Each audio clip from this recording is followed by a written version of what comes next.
Thanks, fellas. Thanks for kicking it over to me. What's going on, everybody? Welcome to Shed's Block. Strive higher every day. Now we're talking about college football playoffs. I mentioned this before in our seasons before when we talked about the beginning of this. I think it's great for college football. You know, you're having a system in place that can not only give teams a shot at winning the championship, but can help alleviate people from saying, oh, we could have won this year. You know, you're actually getting an actual chance to pit it out and see who's the top team of the year. And I love it. I mean, of course, you're going to have a lot of people saying, you know, they think they should be here and they think they should be in the top four. It's going to be changing every other week. But it's a start. And I believe, you know, eventually they may add some new teams, some more teams to the playoffs. But 4 teams is a good start. We may get up to 8. I won't say getting to 16 is an ideal situation. Now, I would rather it stay between 8 and 4, and that way you still have maybe a top team from each conference to play. But the way that it is this year, you know, I'm looking forward to see how it goes. You got the top 4 teams in the BCS right now. You got Mississippi State, you got Oregon, you got Florida State, and now you have TCU.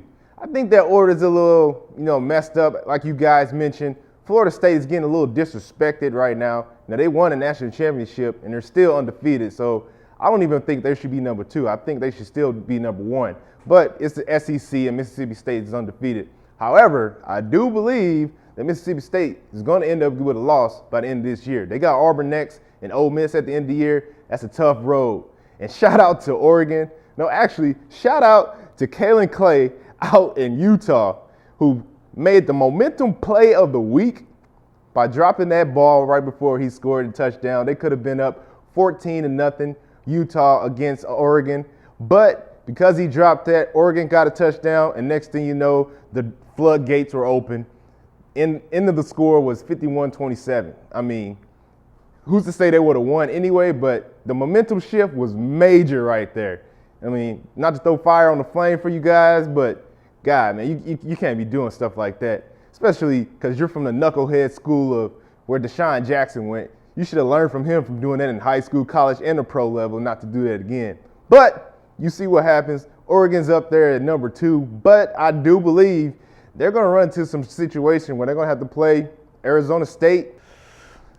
Don't know how that's going to play out for them yet, but we'll see. We'll see. We'll definitely see. I still think TCU is a really good team, but they got a tough schedule as well. They may run into Baylor again. Who knows? We'll see how that plays out. But the way that things are shaped in right now, I believe it's going to be a good battle. It should be a good championship game. You know, once that January 1 bowl starts to roll around, we'll see how that goes. But back to you guys. Appreciate you, Steve, from the former Big Ten captain himself. Side note, shout out Minnesota, number 25 in the poll. They're creeping on up little by little. We see you, Minnesota. We see you.